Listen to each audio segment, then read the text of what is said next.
Today we're talking about hotkeys on chart raters, how to use them, and what they do. Very first thing we're going to talk about is our Q and W key. Our Q and W key are designed to move through time frames up and down. So if I hit my Q key, I'm going to go down a time frame. If I hit my W key, I'm going to go up a time frame. This is a nice, easy way to move through time frames without having to break your concentration, move your focus away from the charts, or to simply have more control to have a more intuitive experience on the charts. The next key we're going to talk about is the E key. The E key automatically places a level, your horizontal ray tool. You'll notice right now I have the crossbar selected, and if I were to simply hit the E key, it's automatically going to allow me to place a level. I can sit there and hit E to activate it and continuously click on my screen without worrying too much. So between Q, W, and E, we can move up time frames, down time frames, and automatically put levels on our screen without any kind of fuss.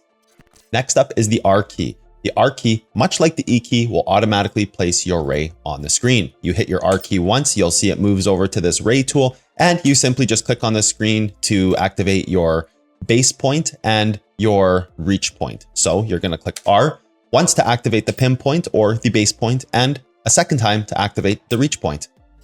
Our next hotkey that we're going to be going over is the T key. The T key opens up your match chat. So if I were to hit T, you can see this chat bar here, it opens and closes. So unless I am typing, if I hit the T button, it's not going to do anything. But when I'm not clicked into that chat box, T expands and contracts your chat window. So if I wanted to say something to somebody, I could just simply say hello. However, I'm not currently in a match, so you can see I can't actually type to anybody right now.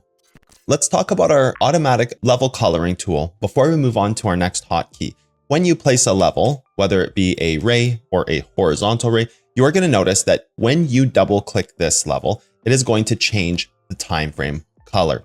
Now we are currently testing between two different versions of this.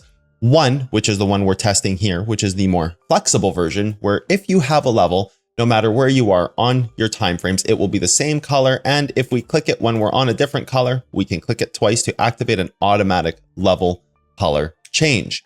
So we'd be on the 5-minute here, for example. They are marked as 3-minute levels, but when we click it once, nothing happens. A second click will automatically change that color. And then every level after that, you will be allowed to change the color on one click. Additionally, when you place a level, it will be that color as well. No matter how many levels you place, it is going to be that color. Now, this gives our users a little bit more freedom to have the ability to color levels on their own, leave them certain colors. And on the other version that we are testing, what would happen is you would go to your time frame, you would place your level down, and it would already be that exact color. So on the 3-minute level here, it would be this pinkish purple color. I would call that a pink. And if you were to go down to the 1-minute level, it would already be automatically a white level no matter what you did. That is version number 2 we are testing. This is version number 1. Version number 1 is double click to activate. When you go and double click, you can click on any line afterwards and it will allow you to change that color automatically, as you can see here. Now we're going to be talking about the trade delay hotkey. Trade delay is a feature in chart raters that allows you to exit a trade as if it never existed. For example, if you wanted to enter this level here as a short, you can have trade delay go, and you'll notice a timer down here. Right now it's set at 0 seconds, but in a match it would be at 15 seconds or 10 seconds or however much trade delay you have. What it does is it allows you to decide whether or not you want to execute a trade after the trade has already happened. Now, what that means is if I was holding the F key and I had this short order placed on the books, what would happen is if I hold the F key, we have 15 seconds or 10 seconds or however much time you have left on your trade delay to decide if we want to stay in that trade or if we want to exit it as if it never existed. So an example of this would be that we are currently holding the F key. The price goes like this, our trade delay activates and our timer starts. The countdown of how much trade delay we have left is counting down. And if it's going up, up and away, we can hit the G key to cancel this trade as if it never existed. Now, if we want to keep the trade, we simply just let go of the F key or let our timer run out. So this is going to be extremely useful for people who want to see if the trade makes sense that they were entering. So an example of this, once again, would be if I'm holding the F key and we are going up like this, trade delay has not activated yet because it hasn't hit the level. So the first parameter around trade delay is that you need to be holding your F key before your order gets hit. That means number one, you'll need to have a long or a short on the books to start. This will need to be an active order waiting to get filled. Number two, you have to be holding the F key, no matter which side of this you're on. Once you hold the F key, your trade delay is going to be activated. Now, your timer is not going to start, so you're actually not using any of your time of your trade delay until your level gets hit.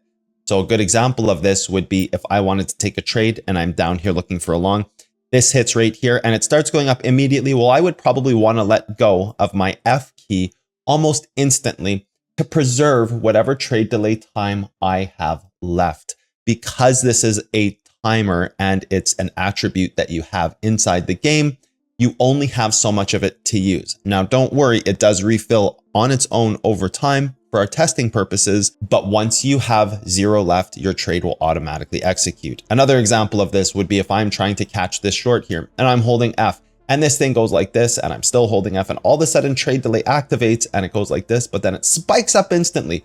Well, I could then hit the G key to cancel that trade as if I never entered it to begin with. Now, this is a very limited resource that you have and a very powerful one, so please use it accordingly. So once again, hold the F key to activate.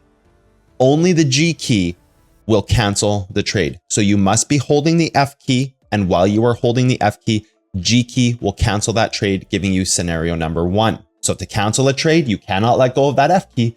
You must press your G key before letting go of the F key. Because once you let go of that F key, you are agreeing that the trade makes sense. You have used whatever trade delay amount you've needed to see that trade through. And you are agreeing that once you let go of that F key, you want to stay in that trade as if you got into it to start. So scenario number one is a scenario where you'd be holding the F key and you would hit G to cancel when you start seeing it going against your way. Scenario number two is you'd be holding the F key and you can simply let your timer run out, which would be the less of two options that you want to do, the not as appealing option, because you're simply wasting your trade timer, or you can simply let the F key go. So your trade will stay in the trade with trade delay, either if you let the F key go or your timer runs out. The only time trade delay will cancel your trade is if you're holding F and you tap G.